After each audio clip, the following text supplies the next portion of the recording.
Hello everyone, this is Sunil Kumar, lecturer in psychology, DIET Hamirpur. Dear students, आज मैं आपके बीच में उपस्थित हुआ हूँ बहुत ही मनोरंजनात्मक विषयों को लेकर, जिसमें बहुत मनोरंजन छिपा हुआ है। जी हाँ, आप समझ गए होंगे, आपके डीएलएड कोर्स सेकेंड ईयर के यूनिट 2 प्ले को लेकर। What do you mean by play? खेल होता क्या है? प्यारे विद्यार्थियों, आप जानते हैं कि खेल बच्चे की स्वाभाविक प्रवृत्ति होती है, नेचुरल इंस्टिंक्ट होती है। शिक्षा में इस प्रवृत्ति का उपयोग करते अध्यापक शिक्षण कार्य को रुचिकर बना सकते हैं। बच्चे की वृद्धि और विकास में खेलों का महत्वपूर्ण योगदान होता है। खेलों के द्वारा बच्चे का शारीरिक विकास होता है, बौद्धिक विकास होता है, संवेगात्मक विकास होता है और सामाजिक विकास होता है। अलग अलग मनोवैज्ञानिकों ने खेलों की विभिन्न परिभाषाएं दी हैं।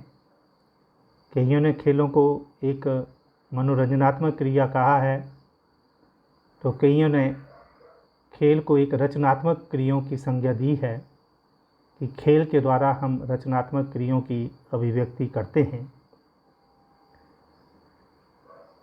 इन सारी डेफिनेशंस के आधार पर हम ये कह सकते हैं कि खेल में मुख्यतः दो चीज़ें शामिल होती हैं, एक मनोरंजन और एक विकास। विकास चाहे वो शारीरिक हो, मानसिक हो, सामाजिक हो, संवेगात्मक हो, नैतिक हो या बौद्धिक हो। तो play is very useful in development of intellect and creativity among children. बच्चे के बौद्धिक विकास करने में या बच्चे की क्रिएटिविटी बढ़ाने में खेल की बहुत महत्वपूर्ण भूमिका होती है। और play has its therapeutic value too. खेल के चिकित्सीय लाभ भी होते हैं। बच्चे का अग्रेशन कम करना, बच्चे की चिंता को दूर करना, निराशा को दूर करना, ये इस तरह का चिकित्सीय लाभ भी खेल से मिलते हैं।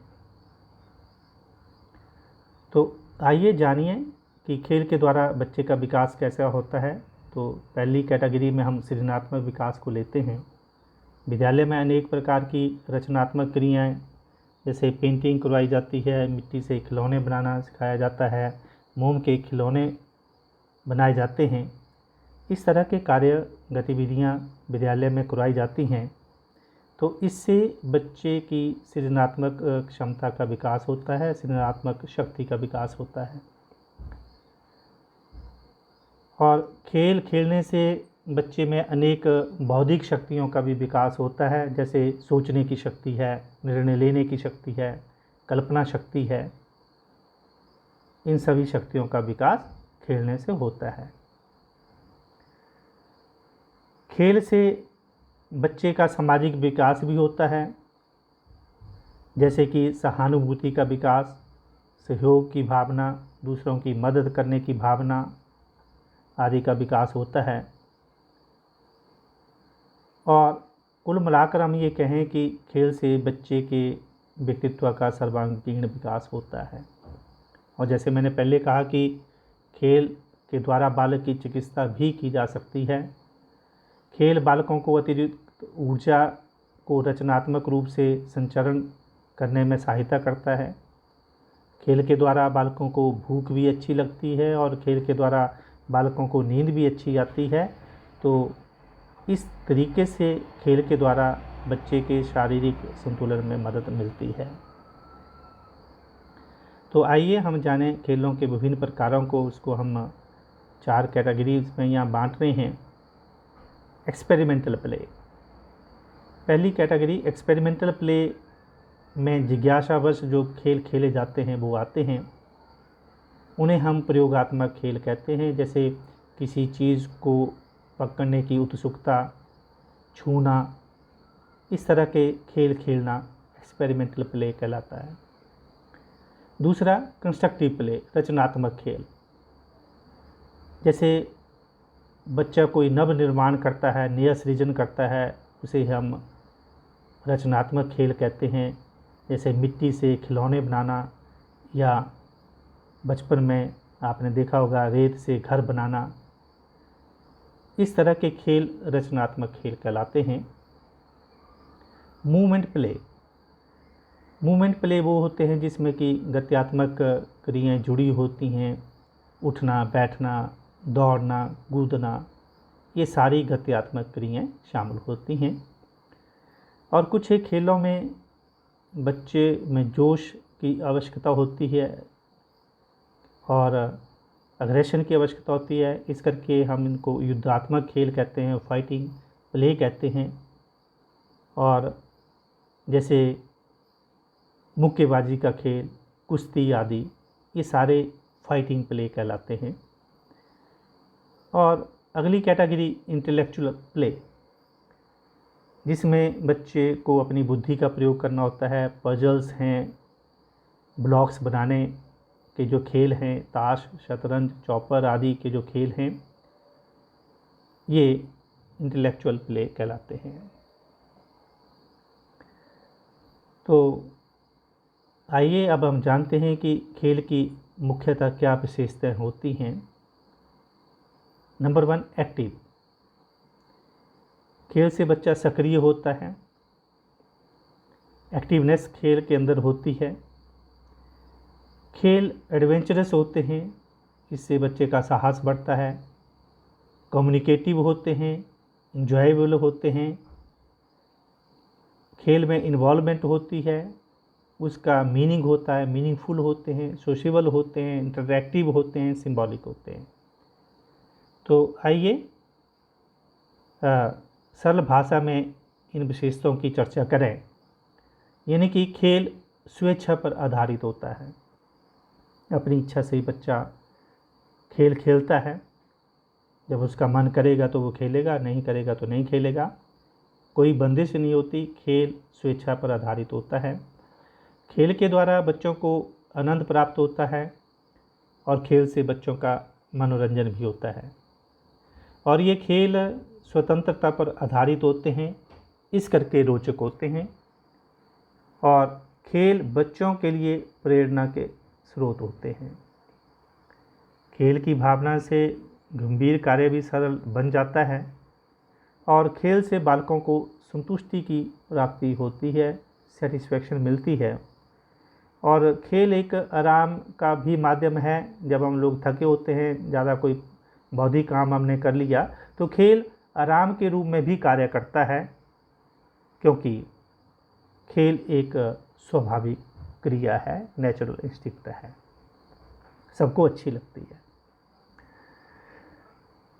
अब हम आते हैं कि कौन से ऐसे शैक्षणिक खेल हैं जो कि बच्चे के व्यक्तित्व का विकास करने में सहायक होते हैं। पहला, ड्रामेटिक एक्टिविटी। दूसरा, story telling, poem recitation, dramatic songs, recreational games, constructive play, और to see television programmes and listening radio. Dear students, आप जानते हैं कि खेलों का शैक्षणिक महत्व है। खेल के द्वारा बच्चे का मनोरंजन भी होता है। अगर हम शैक्षणिक खेल बच्चों को खिलाते हैं तो उसका शैक्षणिक विकास भी होता है। और खेल खेल में बच्चे आसानी से सीख जाता है, सुगमता से सीख जाता है। तो पहला शैक्षणिक खेल हम ले रहे हैं ड्रामेटिक एक्टिविटीज़, अभिनयात्मक क्रियाएं। विभिन्न प्रकार के छोटे छोटे नाटक, विभिन्न प्रकार के अभिनय इस श्रेणी में आते हैं। कभी बच्चे आपस में स्टूडेंट टीचर बनते हैं, कभी डॉक्टर मरीज़ का खेल खेलते हैं, कभी चोर सिपाही का खेल खेलते हैं और अलग अलग भूमिका निभाते हैं। इसके द्वारा वे बड़ों की क्रियाओं का अनुसरण करते हैं और दैनिक जीवन संबंधी व्यवहारिक बातें, शिष्टाचार के नियम आदि, इन सारी बातों का ज्ञान खेल खेल में प्राप्त कर लेते हैं। आपने देखा है बचपन में बच्चे गुड्डे गुड़ियों की शादी रचाते हैं, तब वे ब्याह शादी की अनेक परंपराओं को अनजाने में सीख जाते हैं। टेलीफोन खिलौनों से बच्चों को टेलीफोन पर दूसरों से कम्युनिकेट करने में, बातचीत करने में मदद मिलती है और इस बातचीत करने की कला का विकास होता है। कहानी सुनाना भी एक अच्छा माध्यम है हमारे इस शैक्षणिक खेल में। स्टोरी टेलिंग, कहानियाँ सबको अच्छी लगती हैं और विशेषकर बच्चों को तो बहुत अच्छी लगती हैं। विभिन्न प्रकार की कहानियाँ सुनना बच्चों का स्वाभाविक शौक है और कठिन से कठिन वस्तु को भी बच्चों को आसान बनाया जा सकता है। कहानियाँ सुनाकर बच्चों में श्रवण कौशल का विकास होता है। मौखिक अभिव्यक्ति कौशल का खेल खेल में विकास किया जा सकता है और कठिन मुहावरे, लोकोक्ति, व्याकरण संबंधी नियम आदि कहानियों के माध्यम से खेल खेल में सिखाए जा सकते हैं। चाहे वो कहानियाँ पारिवारिक जीवन से संबंधित हों, चाहे वो कहानियाँ विद्यालय जीवन से संबंधित हों, और बच्चों की कहानियाँ जैसे कि बुद्धिमान बच्चे की कहानी, साहसी बच्चों की कहानियाँ, आदर्श बच्चों की कहानियाँ, तो इस तरह की कहानियाँ सुनाकर बच्चे के व्यक्तित्व का विकास होता है और बच्चा खेल खेल में उन भूमिकाओं को सीख जाता है और ये एक बहुत ही प्रभावशाली माध्यम है स्टोरी टेलिंग, क्योंकि कहानियाँ सुनना बच्चों को बहुत अच्छा लगता है। इसके अलावा पोइम रेसिटेशन के माध्यम से बच्चे बहुत जल्दी सीखते हैं। छोटे बच्चों को संगीत में बड़ी रुचि होती है और लयात्मक कविताओं के द्वारा बच्चों को खेल खेल में बहुत सारी बातों की जानकारी दी जा सकती है। बच्चों में बहुत सारा जोश होता है सीखने का, जैसे मछली जल की रानी है, जीवन उसका पानी है, हाथ लगाओ डर जाएगी, बाहर निकालो मर जाएगी। तो बच्चे को जब ये पोइम सिखाई जाती है तो बच्चा एक लयबद्ध करके बड़े शौक़ से उसका मज़ा लेता है, उसका मनोरंजन भी होता है और इस कविता के बहाने बच्चों को अनजाने में बहुत सारी बातों को सीखने का मौका मिल जाता है कि पानी ही मछली का जीवन है। तो इस प्रकार की विभिन्न कविताओं के माध्यम से खेल खेल में बच्चे पोइम रेसिटेशन के माध्यम से सीखते हैं।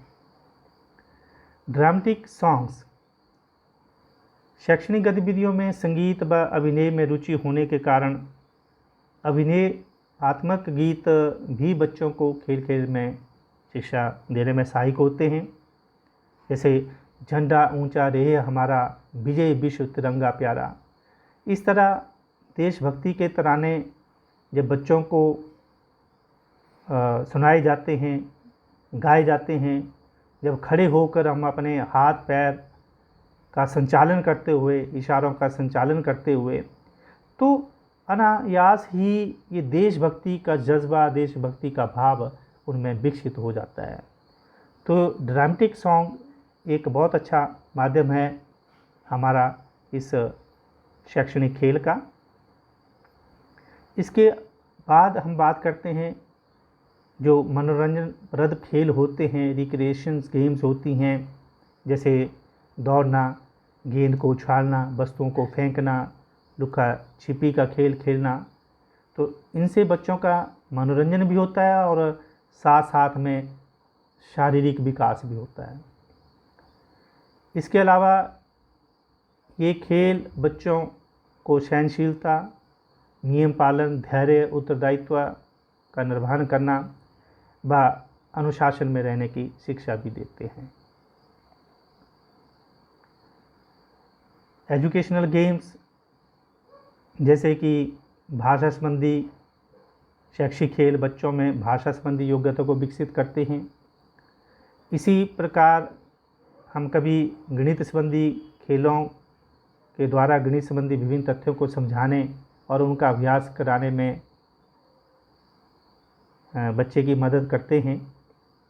बच्चा विभिन्न प्रकार की पहेलियों के माध्यम से, पजल्स के माध्यम से अपने विषय के बारे में जानकारी लेता है।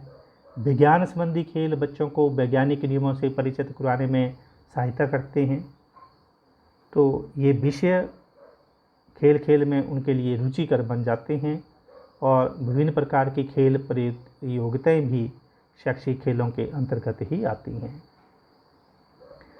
इसके अलावा दूरदर्शन के कार्यक्रम देखना, बच्चों को दूरदर्शन देखना बहुत अच्छा लगता है और दूरदर्शन पर प्रसारित होने वाले कार्यक्रमों को देखने में बहुत आनंद आता है। इनके द्वारा हम भी बच्चों को बहुत सारी बातों की जानकारी दे सकते हैं, बहुत से विषयों का ज्ञान रोचक ढंग से करा सकते हैं। परंतु इसके लिए यह जरूरी है कि दूरदर्शन पर विभिन्न आयु स्तर के बच्चों के लिए विभिन्न शैक्षणिक कार्यक्रम का प्रसारण हो। आप जानते हैं छोटे बच्चों को कार्टून बड़े अच्छे लगते हैं, तो शैक्षणिक कार्टून दिखाकर बच्चों को हम किसी मूल्य के बारे में, किन्हीं संस्कारों के बारे में, किन्हीं तथ्यों की जानकारी हम आसानी से दे सकते हैं और बच्चे उनको बड़ी आसानी के साथ आत्मसात करते हैं। इसके लिए कार्यक्रमों को ठीक से तैयार किया जाता है और प्रसारण की समय, तिथि आदि की घोषणा अगर पहले कर दी जाती है तो बच्चों को इसका पूर्ण लाभ मिलता है। इसके अतिरिक्त रेडियो सुनना, रेडियो पर आने वाले कार्यक्रमों को भी बच्चे बहुत पसंद करते हैं। यदि रेडियो पर विभिन्न विषयों से संबंधित पाठों का प्रसारण किया जाए तो इन पाठों को सुगमता से समझ लेते हैं और इन्हीं सभी वर्णित क्रियाओं के अतिरिक्त और भी बहुत सारी ऐसी क्रियाएं होती हैं जिनकी सहायता से हम बच्चों को खेल खेल में शिक्षा दे सकते हैं और उन क्रियाओं को खेल रूपी क्रिया कह सकते हैं। डियर स्टूडेंट्स, इस तरह हम देखते हैं कि खेल का बच्चे के जीवन में बहुत महत्व है और विशेषकर शैक्षणिक खेलों का। शैक्षणिक खेलों के माध्यम से हम बच्चों को कठिन से कठिन विषयों को सिखा सकते हैं। सुगमता से बच्चा उनको सीख लेता है और बच्चा अपने व्यक्तित्व का अच्छे से विकास करने में सक्षम हो जाता है। अंत में मैं ज़्यादा चर्चा ना करता हुआ इस विषय में जितने भी और बिंदुओं को आप जोड़ना चाहें जोड़ सकते हैं। कंक्लूजन के तौर पर मैं कह सकता हूँ कि ये child's play is not simply a reproduction of what he she has experienced, what a creative reworking of the impression he she has acquired. In brief, we can conclude that play activities or educational games are the best tool for all round development of the children. संक्षेप में हम ये कह सकते हैं कि ये खेल गतिविधियाँ बच्चे के सर्वांगीण विकास करने में बहुत मदद करती हैं और खेल को शिक्षा से जोड़ा जाए तो बच्चे के ऊपर बड़े धनात्मक प्रभाव देखने को मिलते हैं, क्योंकि कठिन से कठिन विषय भी उसको आसान लगते हैं और बच्चा सुगमता के साथ उन विषयों को सीख लेता है। इस तरह से हमारा खेल बच्चे के सर्वांगीण विकास करने में सहायक सिद्ध होता है। तो आज के लिए इतना ही। That's all for today. Thank you very much and have a nice time ahead.